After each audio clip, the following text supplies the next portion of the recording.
World Environment Day 2021 is being celebrated under the theme Recreate, Reimagine, Restore, all utilizing the prefix re. We here connotes back or again, and it's very fitting for this year's theme as it's an environmental pause, a reset, a rewind, play it back from the beginning, before the mistreatment, before the neglect, before the wastage. So we're taking this time to pause and look back on how we navigated that time, how we are present, and what our future looks like in terms of waste management in Saint Vincent and the Grenadines. So I'll take this opportunity right now to welcome our panel, Mr. Winsbert Quow, Ms. Joan Ryan, Mr. O'Reilly Lewis, and Mrs. Valerie Beach Horn. I just want you panelists to know that we want to have an interactive discussion. So if there's a point that anyone brings out that you feel that you can strengthen or add to, feel free to do so. I also want to start the discussion. When I do, I'll ask you to introduce yourselves and then begin the questioning. So I'm going to start with Mr. Lewis O'Reilly. All right.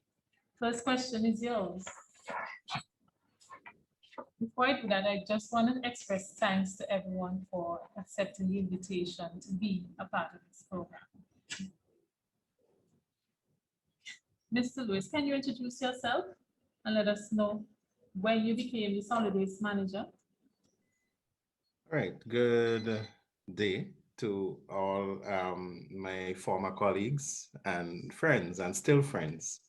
My name is Lennox O'Reilly Augustus Lewis Jr., better known as O'Reilly Lewis.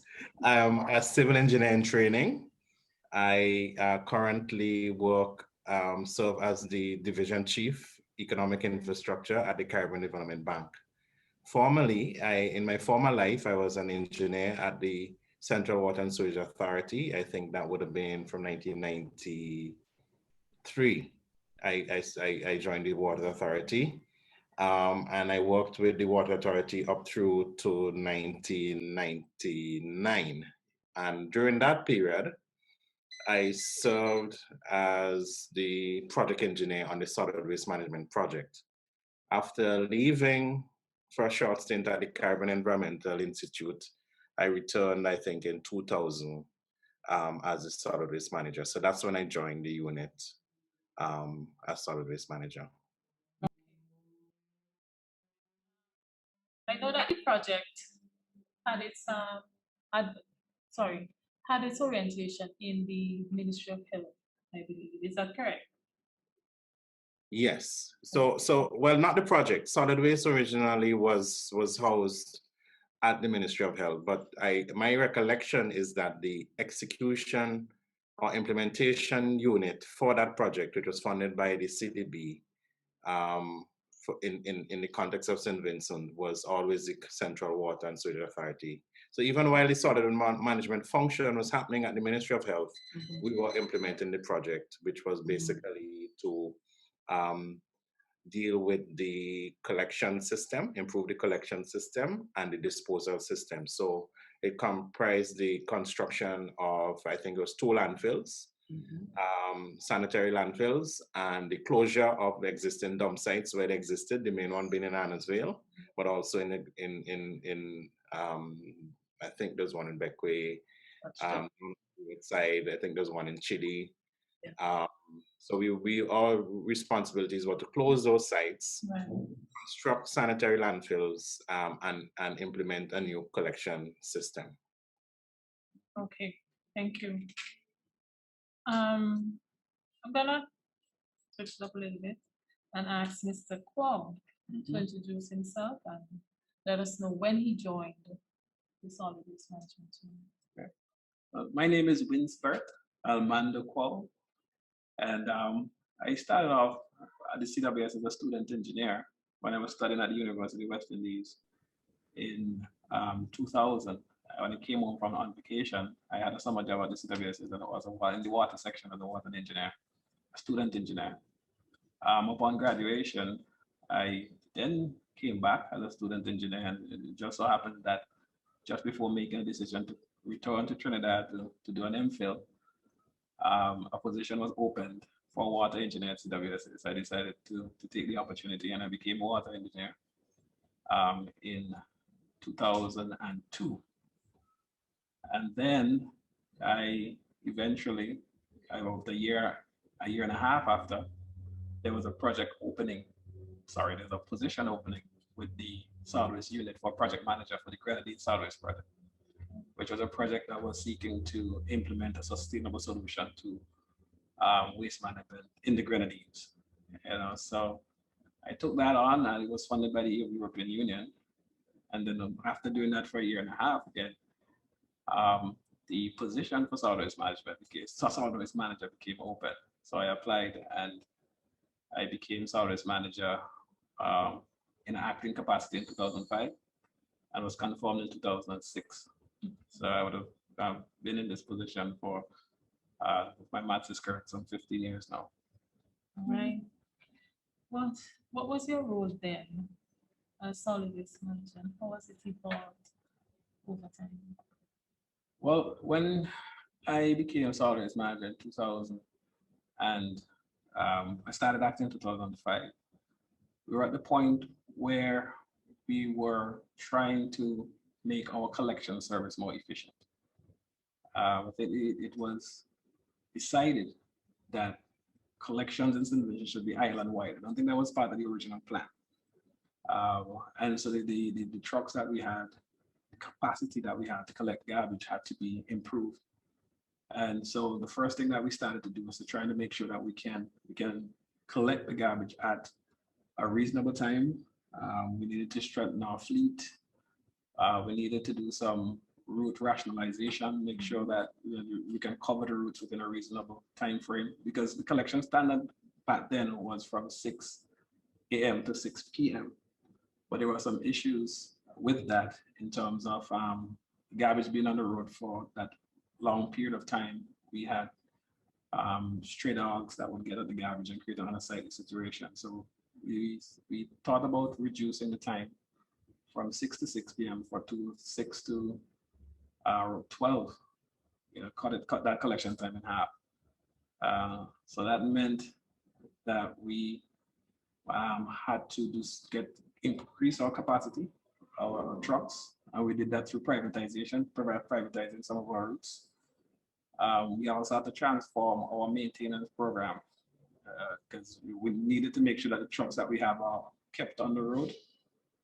So we made some improvements in the general maintenance program for CWSA. In fact, we took charge of the maintenance before it was under the water department, but the solid waste department took charge of it. And so we fitted our garage with modern equipment.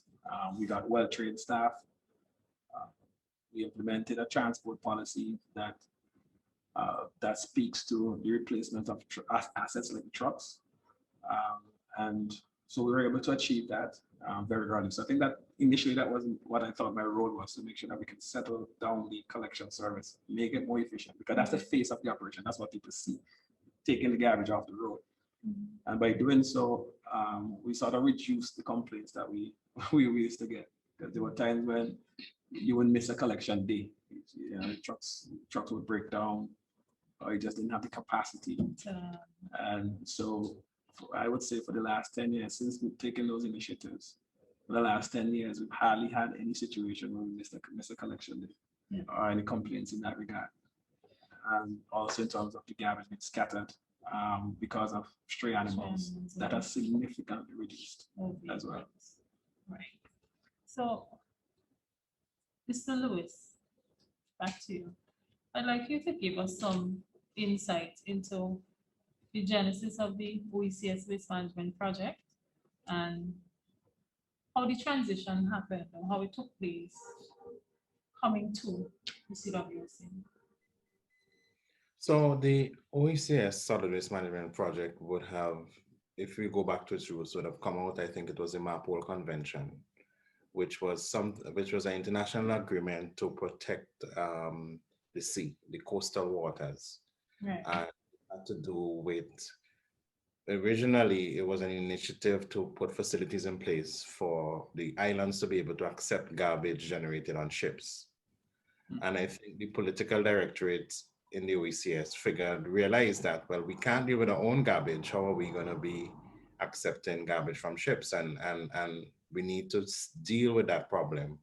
And they used that opening to secure funding for to address what was a pressing need to improve the collection and the disposal of garbage, the management of garbage on the mainland. So I think most of the OECS countries participated. And that was the genesis. The funders, I think European Union funded part of it, the World Bank funded part of it, the Caribbean Development Bank funded much of it. In the case of Saint Vincent, my memory says that the landfills were funded by the Caribbean Development Bank and the collection equipment was funded by the World Bank, something to that effect. I may be wrong. If Valerie remembers differently, then that's fine. No, I think you're right. I think you're right. Yes, so that's my memory. So that was the genesis of it. Okay. And there was an institutional component looking at sustainability. So it wasn't just the infrastructure. You had to put things in place where funds would be there on a sustained basis to operate the systems in a sustainable way. But not only that, you had to look at the institutions for running the program after the project was finished. And I think that's where the CWSA became involved. I think before the solid waste management was done at the public health, in the Ministry of Health on the public health department. And that they did a good job in the context of when that was formed. But I think the needs for solid waste management had outgrown their capacity and the resources available to them to refresh their fleet, to dedicate to what was needed at the time. So you had a state where the dump sites were not being properly managed. You had a state where the trucks it was difficult to keep the trucks on the road. There were a handful of trucks that was just not adequate. So I think rather than in some of the other countries, a solid waste management corporation or statutory body was established, I think the political directorate in Saint Vincent determined that it was more efficient rather than setting up a separate agency for that. It was more efficient to combine it with an existing institution that was working. That way you could share the common resources. You could share HR, you could human resource management, you could share IT management, you could share the resources that existed. And the CWSA is a successful organization, had good resources. I heard Quow speak about the garage, but the garage function, whilst it needed to be enhanced later on, they had a much more substantial garage and vehicle system that had existed at the ministry, or in the public service. So, I don't want to take away from that base. That was the CWSA that really, really provided the platform for us to take off. And so that would have been the genesis and how the CWSA became involved.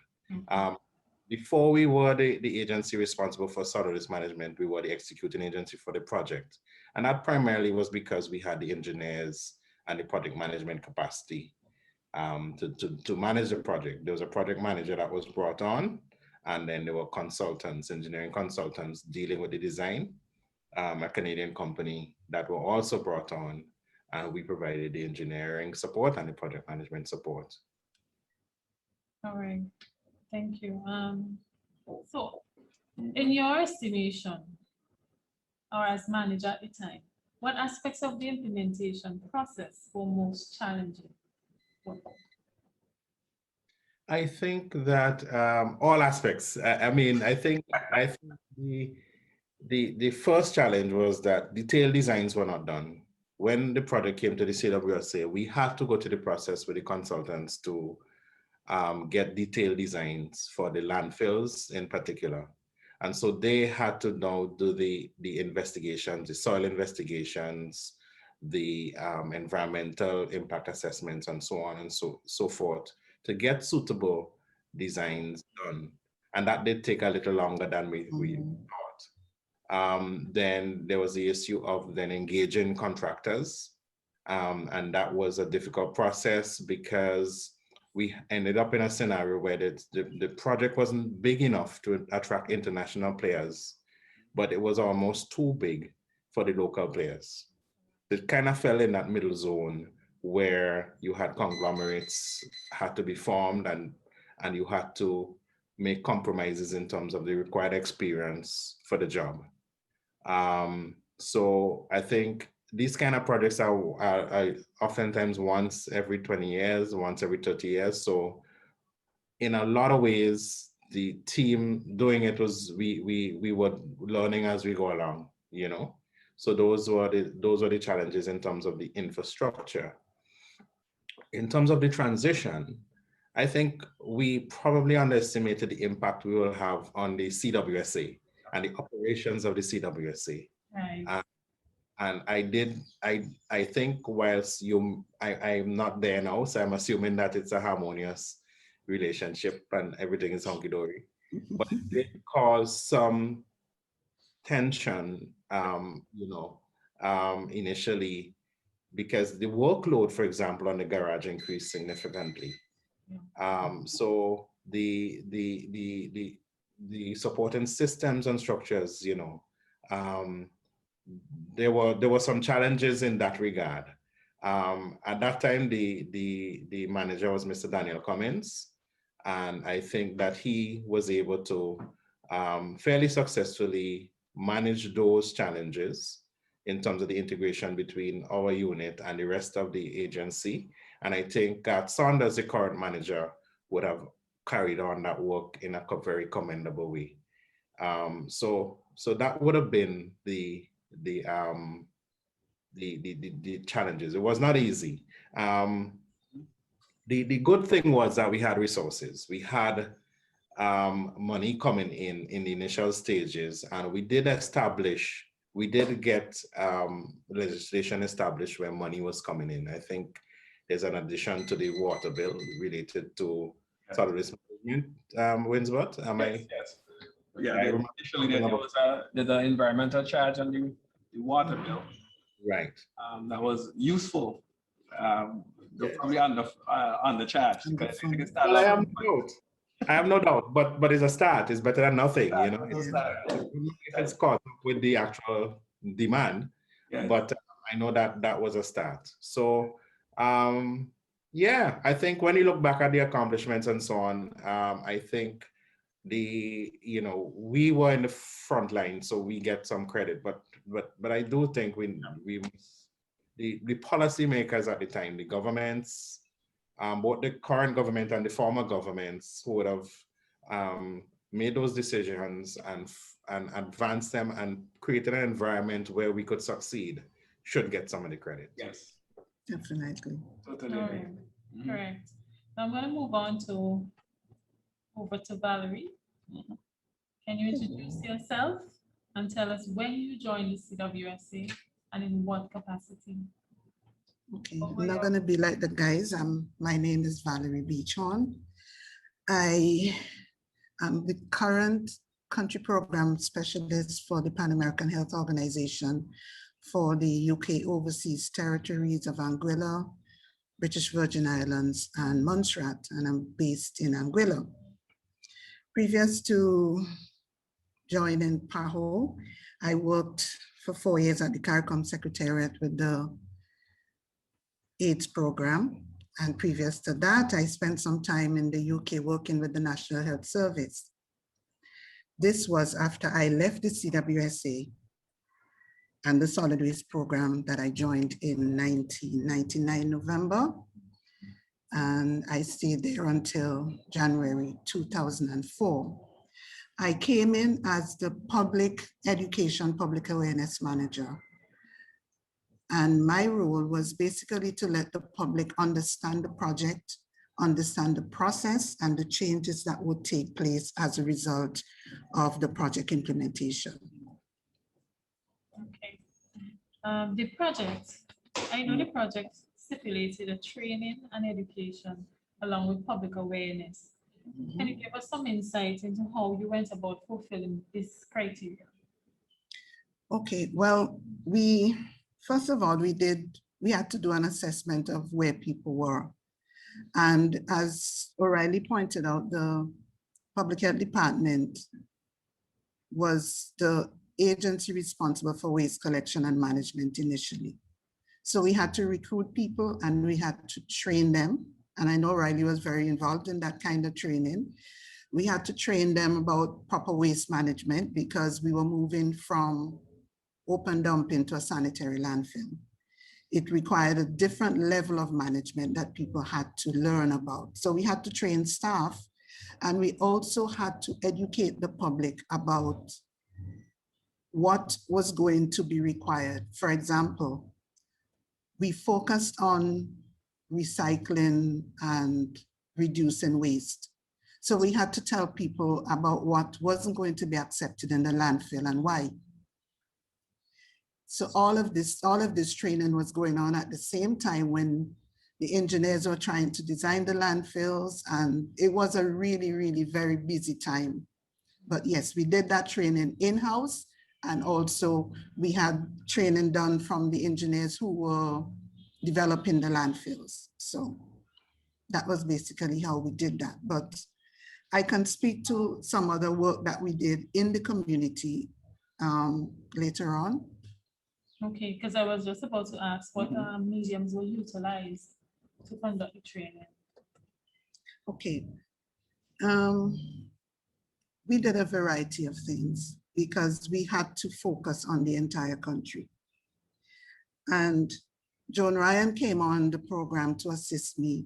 I'm not sure if it was a year later or less than a year later. Less than a year. It was about less than a year later. And for me, the community outreach that we did was, for me, the most rewarding part of the program. We had a multifaceted approach. We used the electronic and print media. Remember, we had a column in the newspaper called Trash Talk, Yes. where we used to do that kind of work. We had meetings with the Chamber of Commerce and shared information with business people, because we had decided that the waste collection was going to be not business, but domestic. So we had to get them involved because they had to then manage their own waste. That required some change. We also tapped into things that were happening. The Coast Guard had a summer program, so to reach some young people, we did that. We also did the library program. We developed a story drawing book, coloring book for the younger ones in the primary schools. And it was done in such a way that the story was written that parents would read to their children, so they would learn at the same time the children were learning. Yeah. We also we used a bit of the culture of the country. And I remember, Joan, we had a very successful tea party where we got the older people involved. They did the speeches, they did the songs, and it was really, really a very rewarding experience. So for me, those things, the whistle stop tours that we did, we took the Ministry of Tourism staff, including the minister, on a trip around the country using the Coast Guard vessels for them to see what was happening to the coastlines as a result of indiscriminate dumping. And all of these things, it was hard work, but it was rewarding work, and work I really enjoyed. I remember when it was announced that we were going to start the door-to-door collection. We didn't have much time, and we had to improvise and create. So Joan and I got some youth speakers like the politicians do when they go around to the communities. And we were on the road from 8 in the morning until maybe 8 at night or later, going into every community to tell them the days of the collection, what we expected and what we didn't expect. Some people were a little hostile, but by and large, I think the response from the community was fantastic, and it set the tone for where we are today. So basically, that's how we did the community outreach and training. Okay. Ms. Ryan. Can you introduce yourself and tell us at what stage did you join the project and in what capacity? Well, my name is Joan Ryan. I am now Public Relations and Marketing Manager at CWSE. I joined in 2000 when, as Val indicated and O'Reilly, when we were at a place where we were thinking of going into the communities. And at that time, we needed information. We needed to get the community involved. Where previous to that, I was at the Department of Women's Affairs, and part of the responsibilities there were community mobilization, organizing workshops, and based on those skill sets, I came on to CWSA at the Solid Waste Unit and was expected to, with Val's lead, obviously, to get out there in the communities and get people mobilized into doing what we were expecting them to do. And as was indicated, while we were doing that, while we were training in-house and when we were mobilizing communities, the landfills were at the same time being constructed, being developed. So the hope was at the end of the period, whatever time that was, we would just move straight into the collection. By then, persons would have known what they were supposed to do. We would all be familiar with the fact that we would be having curbside garbage collection, and communities would have, individuals and communities would have been able to move from a mindset of dumping all over the country, anywhere, to one where you now had a system where your garbage was being collected at your door. Okay. Thank you. Can you also indicate, I know Val mentioned some of the activities that you did. Is there any that stands out to you that you'd like to highlight? Well, they were all exciting. But I really enjoyed the house-to-house visits. I know that it's a thing that the politicians use a lot, but for us, it was a very useful tool at the time. We were able to answer some of the questions that were persons who didn't attend town hall meetings, for example, or attend public meetings, or who didn't have an opportunity or a chance to get those questions answered. When we went into communities and we did the house to house, we could have answered those questions and further get them involved, get them on board with our process. Yeah. All right. What were your roles and your responsibilities then? You mentioned them. How have they evolved? Well, following the implementation of the program, talk was being had at the time in CWSS of having a public relations department or something of that sort, a customer care kind of focus. Right. And soon after, the customer care department was established and I became public relations officer acting at the time, Val. And then perhaps in 2006-07, I became public relations officer. And then in 2009, I was appointed public relations and marketing manager. So from 2000 to now, I have been with the CWSA. Yeah.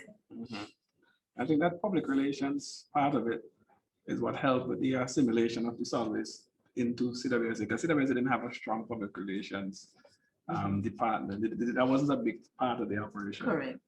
Because of all the work that was done by Valerie and Joan in pushing the message of solid waste management, the CWSA saw some benefit to do the same thing for water. Right. So then there was like this infusion water and solid waste issues that kind of help with the integration of both operations. So the public relations aspect of solid waste really help to Push that agenda for yes, and CWSA, to bring us a yes. little bit closer as a unit.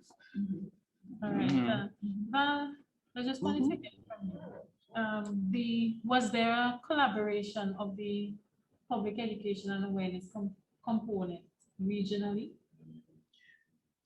Some of it, because all of the islands, I think, had similar issues, although our program was tailored, of course, to our people. But there were some areas, for example, learning about the new terminology. A lot of people never talked about solid waste management. We talk about rubbish and garbage. So there were some maybe fact sheets that were developed regionally that we would have used. There were training workshops for staff that we all participated in. So there was some level of collaboration, and we shared information. All of the public awareness managers, we were in touch with each other and we would run things by each other and see what worked and what didn't work. So yes, there was that level of collaboration. Okay, thank you. Mr. Quow, I know there are several components to effective waste management: diversion, reduction and recycling, composting, collection and disposal. What initiatives, programs, or projects are currently in place by your unit to deal with the components mentioned? Well, I think from the inception, the solid waste operation in Saint Vincent focused initially on in terms of waste diversion and composting, right? That came out of the project. That's one area that we look at. So we continue to develop that and to expand that program as much as we can. And we're looking at new ways of improving the compost yield as well. So we're still doing that. We just bought a metal baler. We want to get into the baling of metal and the export. So to feed into that process, we continued derived vehicles collections. We started in 2017. I think previously there was an initiative program that was for a finite period earlier. But in 2017, we continued that program in collaboration with the Public Health Department and the police. And for the 3 years or so that we're doing it, we're able to remove 700 vehicles from the roadsides.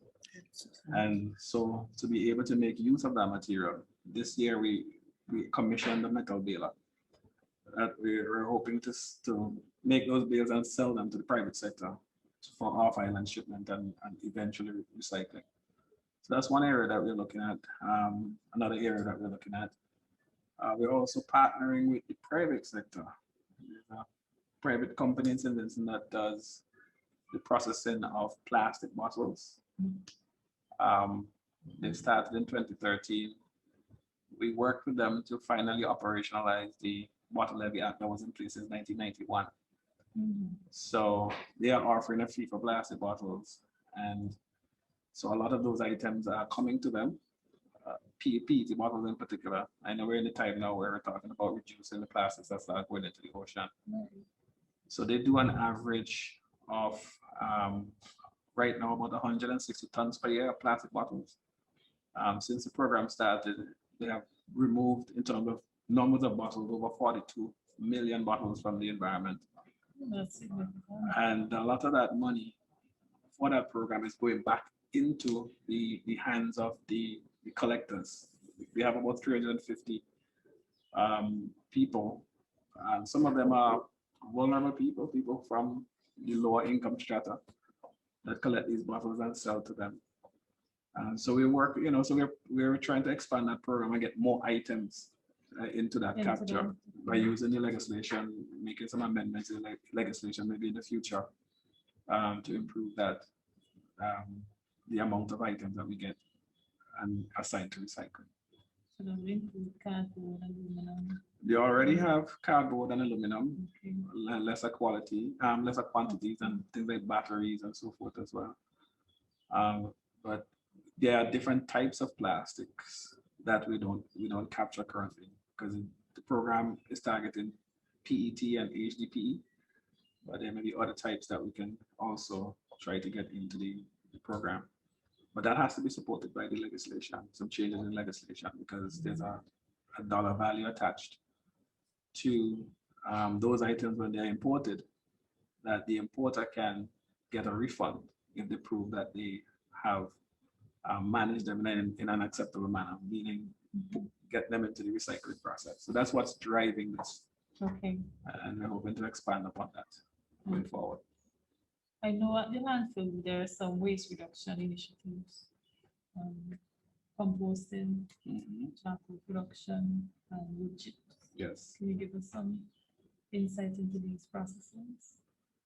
Well, in terms of composting, whatever green waste that comes to the landfill, because a significant quantity of the waste that we get is green waste. From all the waste characterization studies, it's about 30% or so that we get. Yeah, it's based on, we get about 20 tons of waste per day currently, so about 30% of that is generally green waste. So you know the lush nature of our country. But not all of it is usable though. Some of it comes mixed with other items such as dirt and plastics and so forth. But those that we can use, we remove those, and we have a wood shredder that shreds, and we compost by technology, a basic technology called windrow composting. That's what we do now, where they're basically placed in piles and turned, and you monitor things like temperature and moisture content, and they break down over a period of time till you have a usable compost. What we're thinking is that maybe we can shorten that process by infusing some technology. Right. And invest a composter. We may look into that in the future. But whatever we produce from that compost operation, all of it is sold on the local market. You know, people use it up locally. So to the wood chips, we make wood chips that folks that are into gardening or even farming use them as a form of moisture retention or to keep away weeds. And some people use it for decoration as well.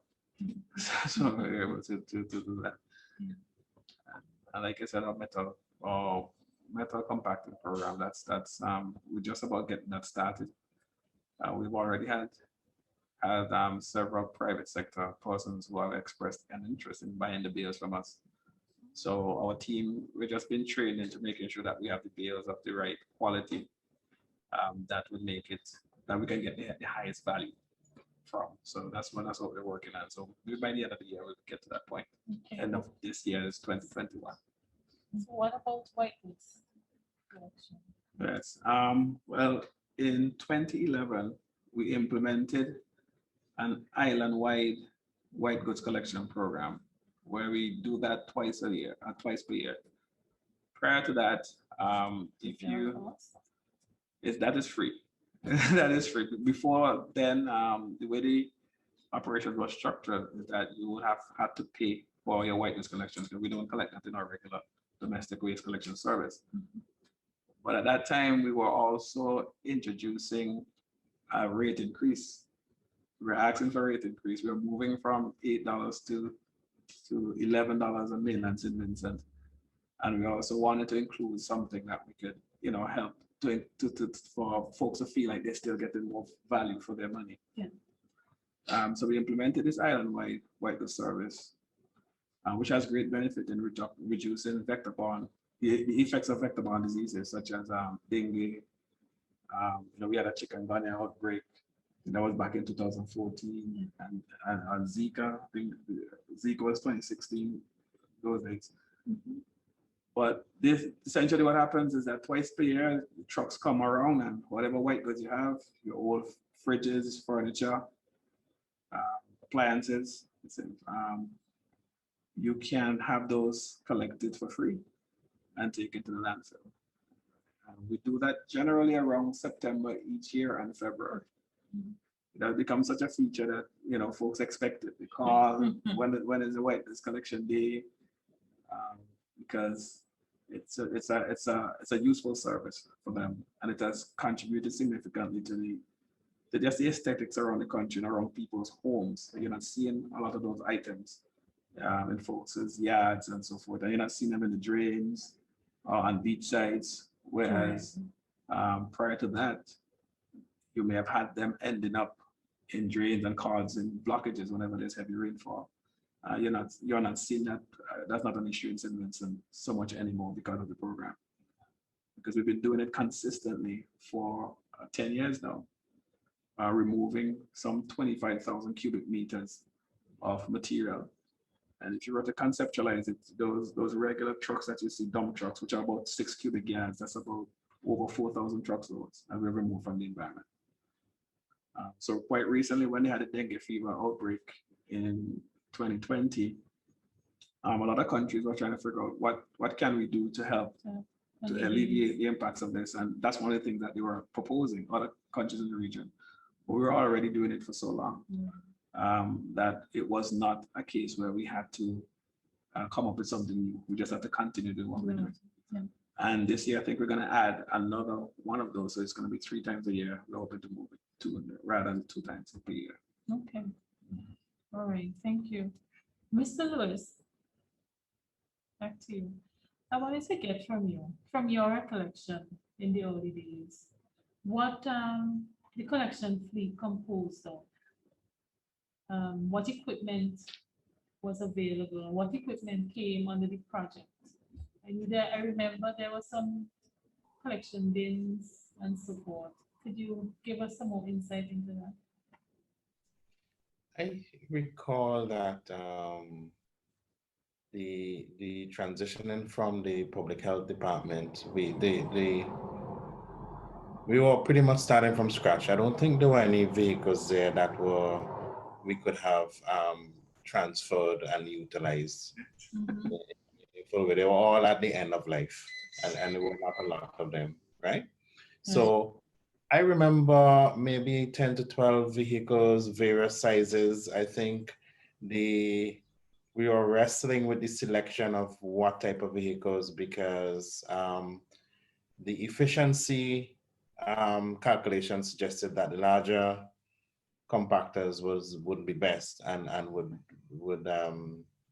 we're giving you the best efficiency ratings in terms of the implementation of the program and the cost per cubic meter of waste collected. But the roads, we had to deal with the reality of the roads. So a lot of larger trucks could work on the main roads, but could not get into many of the villages. So the challenge was to find a mix that would give you reduce the efficiency as far as practicable, but still give you the usability and access that you wanted to many of the villages. In addition to that, we had a skip, 1 or 2 skip trucks. I can't remember exactly. You had 2. Some areas where the skip service still needed because of the types of waste, because of, again, lack of roads in the community. So we would put it in a central area where people would use, and then we would, implement a system where the garbage in the skips can be collected on a frequent basis. I think there was a program where we also bought household bins because there was an issue of putting out. I still have mine. Still have we put out the waste and dogs and so on can get to it, so we need to protect that and so on. So it was a mix of things, and many different things had to be factored in into the process. In terms of the landfill, we had to buy, we decided, for example, to buy multi-purpose type D8 right, rather than the specialized sheepfoot material, sheepfoot type compactors, that traditionally would go with larger landfills. Those are the kind of debates we were having, technical debates. But the one thing I learned on this project, and it affected how it's affected my entire career afterwards, is that engineering is about structures and technical decisions and so on. All of those things are important, but more important than all of those things is people and how people react. And this project taught me that it's all about human behavior and human interaction with the environment, you know, that's important. And so in designing any program, you have to start there and you have to end. Yes. Other things are just facilitating. So a lot of my textbook learning, I decided that in terms of my approach, in terms of my career, because so I'm in good stead, that always start with the needs on the ground and get um, and go from there. And so I agree with Valerie when she said that was the most rewarding part um, of the process, where the meetings in the villages, the town hall meetings, the consultation, some were hostile. Yep. I remember Valerie, the one in Brighton, with Right, was, yep. that was very hostile. But at the end of the day, we were able to work with everybody to get a solution that I'm hoping that is still acceptable to everybody. You know, so the equipment was one thing, and I suspect the fleet would look very different now, especially if private sector is involved. But the principles remain the same. The general principles remain the same. You have to marry the technology with the practicality, the access, the behavior of humans, and so on and so forth. So that's my recollection, and I think that would have been the base. I don't know what exists now, to be truthful. I believe that from what I heard from Winsbert, there's a higher percentage of private sector involvement, and that is a good thing. Yeah. Because you know, there are advantages to that once it's managed properly. So that is a good thing. Provide employment, you know, hopefully provide efficiency gains, Yes. and so on and so forth. So I think that was my recollection, Symantha. Okay, thank you very much. You wanna? Yeah, I could just follow on. I think I saw a question about how it is now. So Riley is quite right. We had a complement of trucks. I think it was 10 compactors of various sizes. I think it was still a time of experimenting to even see how it would go in terms of which ones would be more efficient. And so what we did when I came on, those trucks are still in operation. In fact, you'll be happy to know that there are 2 trucks from that original fleet, the 2 flatbeds that we still use up to today in our operations. But the compactors, we had learned that there's this one size, because the original fleet had, I think, a 10 cubic yard compactor, 8 and a 6. So the most efficient one for our roads, considering issues of access, and you're trying to maximize the payload, the 8 cubic yard one worked out. And I think we were told initially that it was just, you could try and see which ones would be more effective. So that's the ones that we buy now. So we've got that down to a science. We had to, you know, learn, even the brand too as well, because we go for trucks that the compactor unit and the chassis itself, that's the engine and those parts, are 2 different manufacturers. So, but we wanted the engine components to be from trucks that you can regularly buy that are here in Saint Vincent generally. So it's easy to buy, to get service parts and so forth. So that's what we are doing now, getting those types of trucks. And in terms of how the fleet has expanded, initially there was about 15 trucks, 10 compactors, 2 flatbed trucks, 1 with a crane, 2 skip trucks, and a pickup. You got a pickup that the unit had, making 15. But now in the service, you have 23. We have 9 collection districts, and we've privatized 5 of those. So we do 4 collection districts. So the Salid unit, for the work that we do, we only have 9 vehicles. We have 4 compactors, 4 compactors, 3 skip trucks, and we have the 2 flatbed. That's nearly a 9. And of course, we have a pickup as well, so you can say 10. But the balance of the vehicles, the contractors themselves, they have 14 among them. We have 3 contractors and they have 14 vehicles.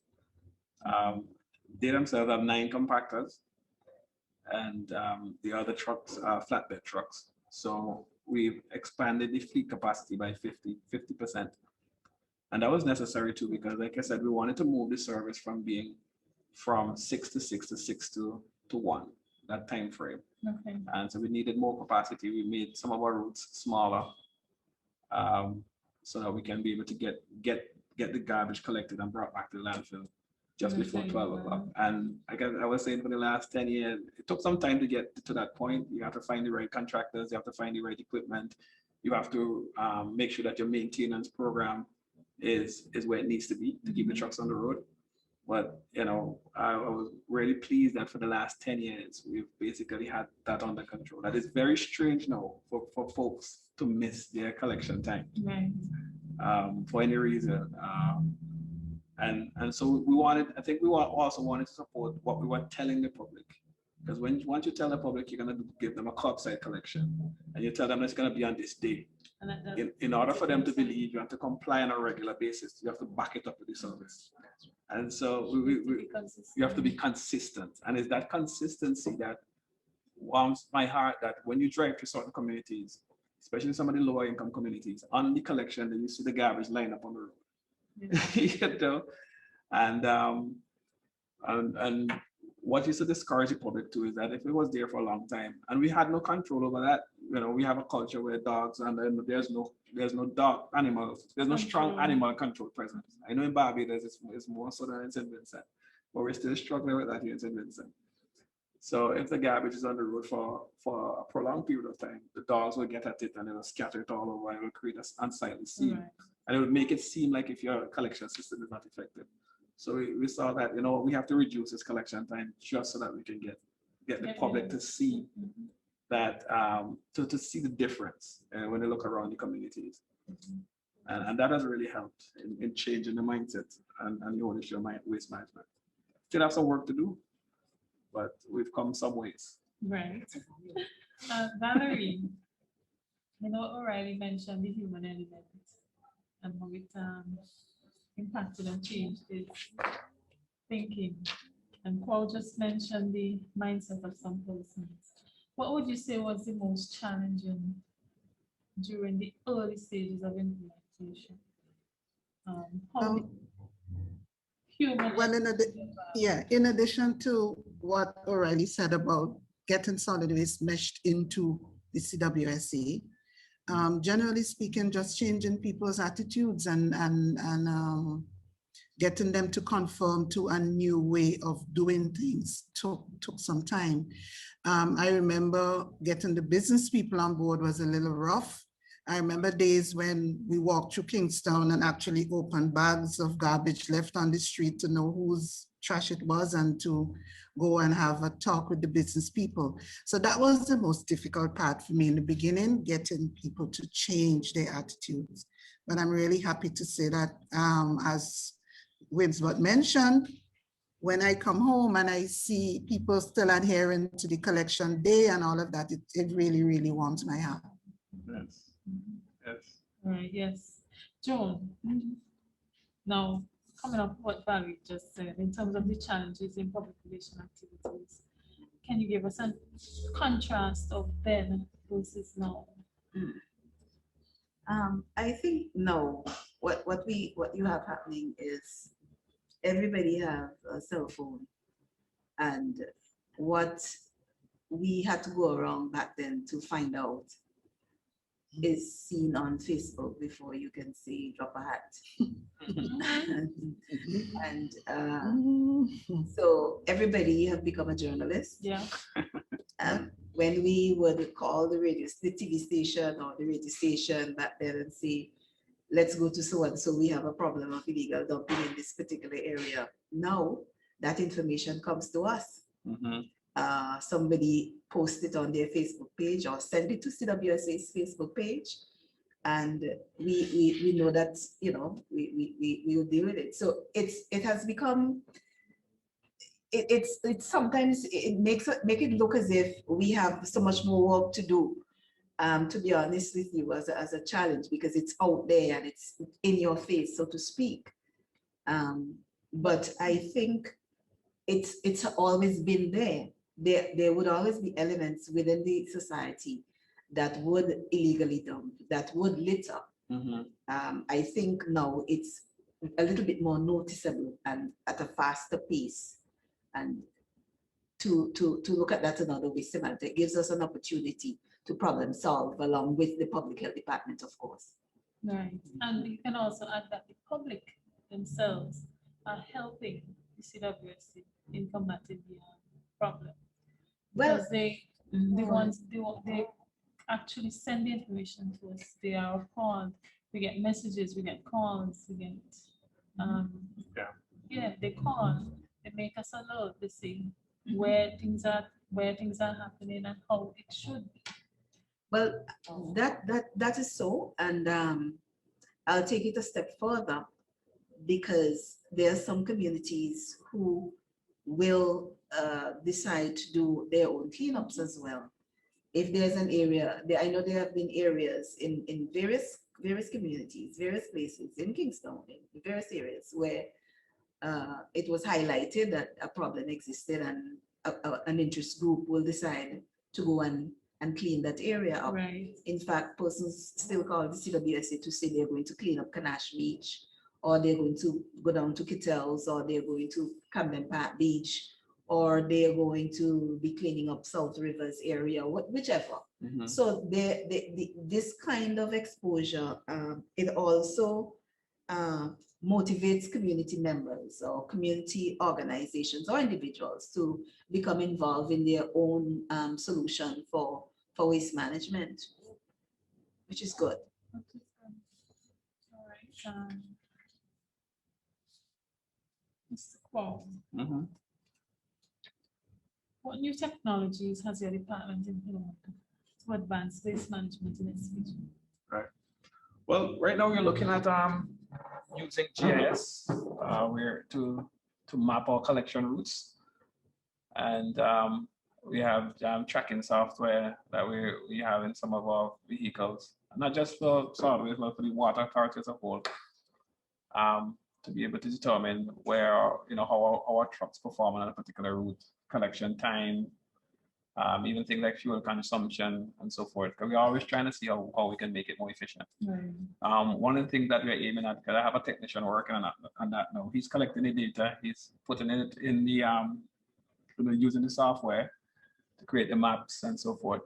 But our dream is to even get to a point where we have an application where you can have it on your phone. A customer can download the application, and then if you want to know where the garbage truck is in your community, maybe to see it, or if it has already passed. So we're thinking that, but right now we're doing the foundation work, getting the data together, and researching to see if we can take it to that next level. One of the big things for us, and that we're thinking hard about, is how to reduce the amount of waste that has to go to the landfill for landfilling. Because landfill is our primary means of waste disposal, but it's not sustainable. The landfills have a finite life, and especially in the Grenadines. There are a number of technologies that have been advanced, waste to energy, for example, that have been touted regionally and so forth, but it seems like it takes some work to figure out the scalability of those technologies and the costs for implementing those technologies, because whatever costs to us, somebody has to pay for it. Right. Unfortunately, the waste service is still somewhat underfunded. We did, as part of the Grenadines project in 2005, thereabouts, it was showing that if you need to move to a more sustainable solution, it would cost somewhere between like $25 to $30 per month. Where we're at, we started out with $5. We're now at $11, and our last rate increase was in 2012. So, and that analysis was done back in 2006. Of course, we're looking at innovative ways of financing the operations. We're really hoping that with the airport and opening in international airport opening, and 25% of our revenue come from the environmental levy on visitors, crews, and those who stay over by airline. But with the shutdown, since that we had a significant hit in 2020. Actually, we were over $1 million in losses. So I know talking about rates is always something that is a socio-political issue. Because there's still a mindset that you don't need to pay for the garbage, right? But at times if we want to go advance, you still need to find some way of improving your cost recovery.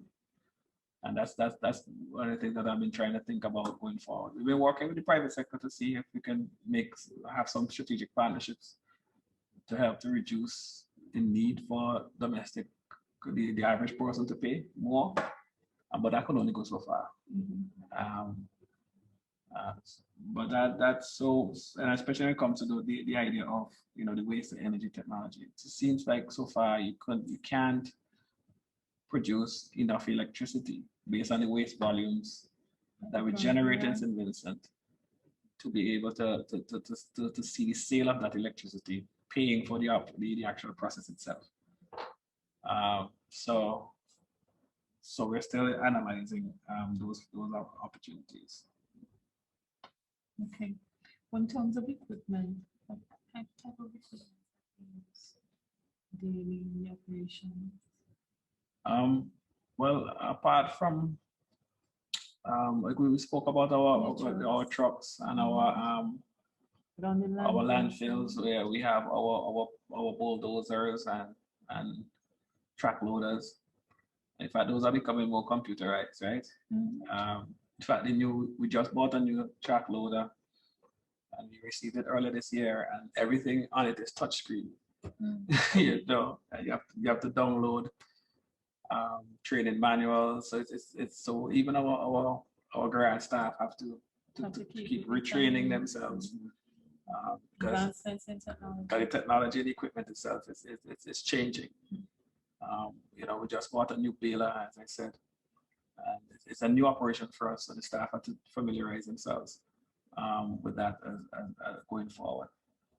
So those are some of the technologies that we are looking into, that we have, and hopefully as things evolve and we see a tool or equipment that will make our service more efficient once it's affordable, definitely try to acquire it. We have done a lot of that in the garage itself. Diagnostic tools for our equipment and also for the water equipment, specialized lifting equipment. We've even put in a system for tracking the use of oil in the garage itself. I said we have vehicle tracking software in the garage in our equipment that is managed by the garage staff too. So if somebody is driving a vehicle and it's going too fast, you get alerted. You can check the mileage on the vehicle. And we use all those things to determine servicing times and so forth. So we use a lot of advanced technologies in our maintenance program, and also the equipment that we use itself. The technology is changing on a regular basis. Right. Okay. Ms. Ryan, could you enlighten us as to some of the challenges that you face currently with public education and awareness? I think, well, now, like I said earlier, the onset of cell phone, a lot of information, it might seem it will be easy to get information out to persons, but we still have to pay for what we are sending out to the public. I think one of the things that we have faced over the years is where an agency of government could send something on a radio station and it would be called a public service announcement. When the CWSA sends something to the radio station about your waste collection issue or your water issue, as we are there, we have to pay for it. It has to be paid for. And so I think finance will continue to be a challenge for us, as Winsbert alluded to, in solid waste, in getting information out to our public. If we are operating at over $1 million in losses, if we still have to maintain with equipment and so on, because the basic services must be maintained. So that's part of the challenge that we see, getting information out there the way that we would love to get the information out there. And we also need to see more community involvement. It seems as if over the years, or within recent years, persons have stopped becoming involved in their own community cleanup efforts, the way we had going on back in the early days. And I would love to see, we have a collection system that is working, and to back that up, I think to get rid of the dumping that you see in some areas, if the communities themselves could own the community members could own their communities and get involved in cleanup efforts, perhaps sporting groups, youth groups, you know, just get back out there and start owning your community. This process of waste management is not getting cheaper, and the less we dump, obviously, the less we litter, is the less problems we are going to have in our communities. And so if we ourselves, community members, get involved, and so that's a big issue for us right now. So, for both of you, law enforcement. How does that? Well, I want to pick up, and maybe even O'Reilly, they could jump in on this too, if they have a perspective, because I get the sense that, you know, volunteerism generally has gone down whenever there's economic challenges. You know, folks are saying you have interest groups that will go and do community cleanups, but there are a lot of people who feel like if I do something, I need to get paid for it. Yeah. Right. So that's a challenge that we are facing with volunteerism. And then the other thing, I had a young engineer who once told me sometimes you could be a victim of your own success. We try to, even though we are not making a lot of money, we try to present the service in a way that people could be proud of it in terms of how it looks. You know, I always tell the staff, not because we work in waste collection, that our trucks and our facilities must look. It must look as if you're presentable. You're driving the prime minister. You know, so we keep our trucks try to keep them pristine. They're washed every day. If you look at the new facility that we have, the old landfill, O'Reilly would like that at Annesville. That used to be a dump site. We went from having an old boat structure to some containers. Now we have a modern 2,000 square foot building, and we're looking to increase the square footage by putting on another floor. And if you look at the yard, and O'Reilly might be able to come and take some pictures, you know, there are palm trees and flowers. The guys take pride, and so it looks very pretty. Even at the Diamond landfill, we try to make the entrance. At Beckway. So that. But what that has happened though is that folks think we have money. So they think that the salvage unit is a wash with cash. So whenever there's a cleanup or you're trying to get people involved, they want to know how we can pay us. You know, we need to get paid for it. And so that's a challenge. But, you know, what we're doing, if the look of the service is not really reflective of what we're making. I mean, that's one of the good things of having the partnership with the CWSA. I mean, there are years when we made a profit, when we made a handsome, you know, well, I wouldn't say handsome because we're not in the red. But falling into the red, it's easy to do so. Like we have to write off some bad debts. So you're in the red. We have economic shocks. You know, now we're in the red again because we haven't connected any environmental levy to speak about in 2020. But we still try to do our job with a smile. You know, like the Gabby the mascot. You see the smile that it has on its face? That's how our staff try to do the work.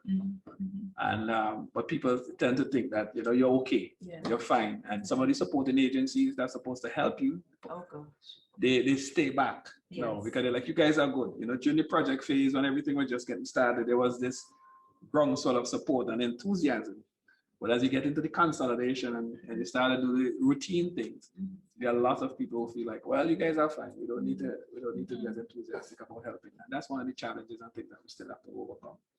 I think we have to own it, and say that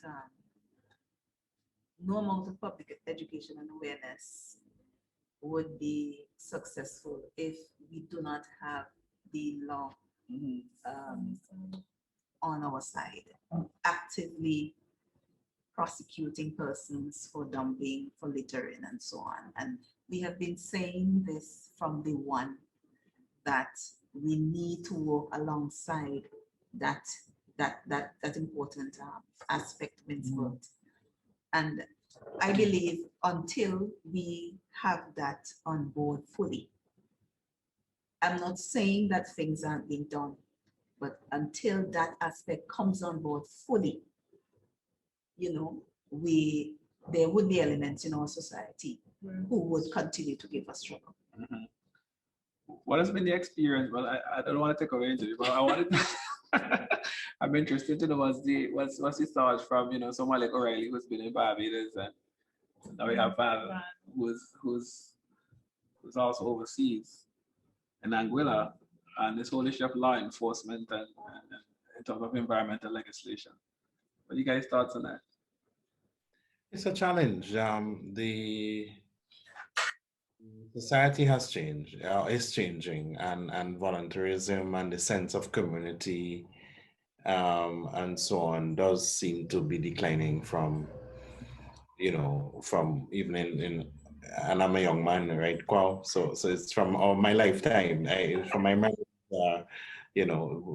people were. My first project at the CWSA was a self-help project in, I think it was Oya, being co-funded by the Rotary Club of Saint Vincent, and I'm not sure how, if a project like that would, how far it would get at this time, especially the way that was implemented. Yes. But I agree with Joan that we have to look at the problem of the challenges, not just from our level. We are operations, we are trying to get efficient systems, use technology to improve, that kind of thing. But it has to start with the policymakers and the legislation framework, which looks at things such as the waste stream, and put incentives in place for dealing with waste streams that are imported in. Right. At a high level first. Yeah. Putting systems in place where people have incentives to take back out of the country hazardous waste or waste that are difficult to deal with in this country, in Saint Vincent and other parts of the region. And putting in place legislation that would either incentivize good behavior or punish bad behavior. And enforcement is a regional problem. Enforcement of existing legislation is a regional problem or challenge that that we have, because generally, you're targeting the poor man, you're targeting those are the normal kind of things, and it always fascinates me when when all people go to New York or wherever, they comply and they immediately fit in. So it's always going to be a continuing challenge, and I don't have a silver bullet as an answer, but I do think that we have to work in harmony with our policymakers. So our outreach not just doesn't need to be out and down; it has to be up towards, again, always scrutinizing what the policies are, what the incentives are, what the legislative framework is, and trying to get tweaks, when the environments are right. Right now, nobody's listening to you because of the other challenges, COVID and the volcano and so on. But there will be a time when we get over this. It may seem daunting now, but we know the intention. People have gone through this already. Not in this kind of intensity and combination, but we'll get through this. And the environment will create itself where we need to refocus and look at those things again. So I think an important part of Winsbert and Gad Saunders' job would be to look at those high level overarching policy framework and legislation to get those things tightened, and to put some sort of, even if it's basic enforcement mechanism in place. So that is another aspect which we always have to try to improve. Yeah. Well, I think O'Reilly said it all really. And all I would add is that we just need to, I think, latch on and add to any new incentive that comes our way. For example, I am very pleased that we have moved in the direction of single-use, a ban on single-use plastics, for example. So when these things happen, we just need to work, just try to keep adding and pushing the boundaries a little bit further. Because when I came to Anguilla this day, one of the things I noted was that people seem too unhappy to part with old vehicles and all of that. And the homes are in the yards, you always see old refrigerators and all of that. But they did put a ban on single-use plastics. And now you go to the supermarkets and everybody has a reusable bag. Yes. I mean, I keep them in my car, I use them and keep them in my handbag just in case I'm out sometime and forgot something. So we just have to, when a change happens, we have to try to build on it, push the boundaries and see how much further we can go. Yes, correct. No, I just that I am really in support of everything everybody has said. I've seen the change that have started here in Saint Vincent and the Grenadines in terms of taking your reusable bags to the supermarket, and that's a positive thing. I remember when we started out, we had such an initiative where we introduced those bags to certain supermarkets as a sort of like a trial, and we had the process started then. So it's good now. It's never too late that we are where we are legislatively, okay. Ms. Ryan, just to wrap up, I wanted to know what vision do you have for the public relations department in short term and long term in development of waste management initiatives, education initiatives, for its vision? I would just, well, as already said, we are at a bit of a standstill, so to speak, in terms of a lot of things in Saint Vincent and the Grenadines. But I think when the society, quote unquote, have opened back up, so to speak, I would love for us to get back into schools and continue the awareness efforts that we started and continued over the years. I think this is very important. We cannot lose our children, educating our children in this very important aspect of sanitation. Right. The future is theirs. And so when we work now, whatever work we do, we have to build in such a way that they have something to look forward to. And part of that is educating them on their roles, their responsibilities now and also in the future. It would be a good thing also if we can be utilized even more social media to get our information out. I mean, this is the age, Symantha, and we are going to have to, be a lot more proactive in reaching persons using different medium, because that's where they are. That's where they are. So we are reaching young people as well. And I do not want us to leave out the older generation. We still have to reach out to the older generation. So like we started, we continue, we use every and all medium that we can think about to get the information out to the public. We continue to partner with private sector, back in the business houses, Valerie, having workshops with the businesses. It worked one time, it will work again. And really just get everybody on board again, and get Saint Vincent and the Grenadines where we want it to be in terms of the outreach efforts and management of our waste. Okay, thank you. Mr. Quow, again, same question. What is your vision for solid waste management in the short and long term? I think we're going to continue to improve in the short term, our collection efficiency of that service as much as we can.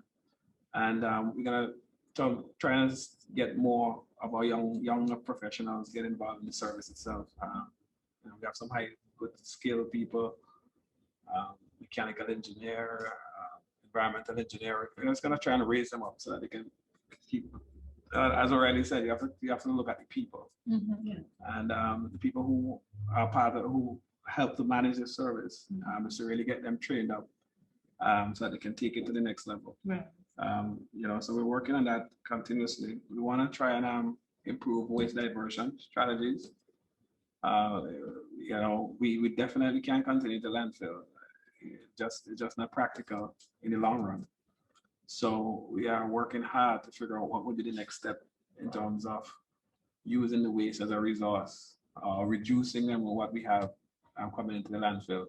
And O'Reilly mentioned also about what can we do at a national policy level to do that. I'm happy about the ban that we've done on plastic bags. We've done the ban on styrofoam as well in the country. And like I said, we already started a partnership with a private sector company to do some recycling, and we want to be able to expand the amount of items that are captured into that system and have more players come into the field as well. So we're working on that, and definitely we have to work on improving our financial situation. You know, even if we get funds to implement a new system, it has to be sustained. And we may have to use our public relations initiatives to just let people know what we do so that they could feel a little bit more encouraged to when we have And how expensive how it is. expensive and the cost. Because we still have the issue to where there are a lot of private sector people who believe that they don't have to pay, they should not pay for waste disposal services. We do have that still in the country. So we have to work on that part of it. I mean, the vision that has always driven me is the thought that Saint Vincent could be listed one day as one of the cleanest countries in the world. You know, we sing about it in our national anthem. National anthem is an environmental song, Saint Vincent land so beautiful. If you look at every line, talks about our environment and our faith in God.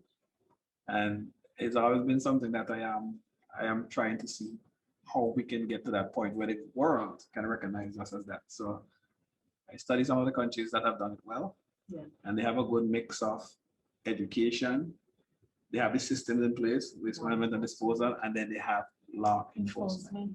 And so, you know, in the long term, I would like for us to be able to get all these things working together harmoniously to create a kind of environment that, you know, when folks come here, and even we ourselves can say, Saint Vincent is one of the cleanest countries in the world. Try to motivate the staff with that all the time, and so far I think they've got the heart. But you know, it's a patient process. Very patient. You have to be patient. I've been here for 15 years and working through all the issues, trying to integrate our staff into the water operations, dealing with the customer issues. You have, if you don't have patience, you know, but you know, so we're working hard to try and achieve our goal and our vision. Okay. What about waste reduction at the source? I think initiatives, even like with the plastic bag ban, and even with having incentivizing people with the plastic bottle buyback program, those are some of the things that you can help to do waste reduction at homes. I think we continue to educate folks on things like home composting, you know, because if we can take out some of that green waste from the waste stream, it will help with even with the making the service a little bit more. We talk about reducing the amount of contaminants that are in the trucks, you know, that would be a big help. So we continue with those kind of initiatives. Thankfully, you know, the world itself seems to have woken up the last decade or so with this whole thing about being conscious about the environment. So education is not just coming locally. You're getting education from global sources, regional sources. So we are hoping and praying that, you know, that will start to have an impact on the daily practices of our people here in Saint Vincent. Okay. Thank you very much. I'm going to share this one closing thought with you guys, right? I have never shared this publicly, so you may have to edit it out at the end of the day. Do you guys know that when my mom was reminding me the other day, when I was 7 years old, I fell into a garbage bin. I was walking on the ledge of a school, I'm a primary school, I had one of those big drums, you know, those metal drums, and I fell off. That's why I got the scar. I fell into a garbage bin. So she was saying, yeah, at 7, and it's one of the worst accidents I've had in my life. I had to do stitches. And she reminded me to look at you now, this guy's Salid's manager. So maybe it was prophetic. It was. I fell into one of those big drums, and she can, and that's where I got this scar from. It had stitches and everything, blood everywhere. And I was just like, you see, so maybe that was what it was about 7 or 8. So here I am now. So I think I don't have a choice but to be passionate about this field. Understood. Val and O'Reilly, I wanted to know if you guys had any parting thoughts before we wrap up. Ladies first. I'm Val. Go ahead. I just want to say I'm really pleased by what I heard about the new, where we have come from to where we are now. And all I want to do is to encourage you guys to continue the work. I mean, we definitely have a cleaner environment than we had before we started this program. And we just want to keep moving to higher heights. So keep doing what you're doing, and all the very best. Thank you. Well, for me, colleagues, it was an honor for me to be part of this great experience in terms of transitioning solid waste management from a department into a fully functioning, I would say, semi-autonomous business entity. It was an honor because of various things. Because one, it was something that had national importance. Yeah. It was an honor because I got to work with some excellent people who are not here: Esther Richards, Kenneth Murphy, Greg Francois. Everybody went beyond the call of duty to get this thing to work. So that was a very special thing. I think we have made significant accomplishments. I do remember the days when the Annesville dump would be burning. Yeah. The calls from the politicians, when Chili dump is burning and so on. And we've come a long way to that there. And I'm happy that the future seems to be in safe hands, and that the passion is still there, because the line between success and sipping back is a thin line. We take a lot for granted. Yeah. Now things are working fine, but it doesn't take a lot to slip back into an area where the systems aren't working. It doesn't take a lot. So I hope that you guys continue to push for the cause. I hope you continue to get the policy support and the political support that you need to succeed. And wish this sector all the best, because it's core to the well-being of the country. It's core to the public health. So again, it was my honor to be part of it. It's easily, by far, my most fulfilling professional experience in my career. So again, thank you for honoring me by allowing me to participate in this forum. Thank you for agreeing to be a part of this forum. You and Valerie, I mean, you guys, I came up in solid waste in 2000, and you guys have always been my mentors, guiding me along the way and so forth. So from where I sit here, thank you for the input that you've made in my life, along with Joan and Mr. Quow. Yes. Appreciate it, man. Yes. So once again, I thank you for being here with us today, and we look forward to keeping in touch more often.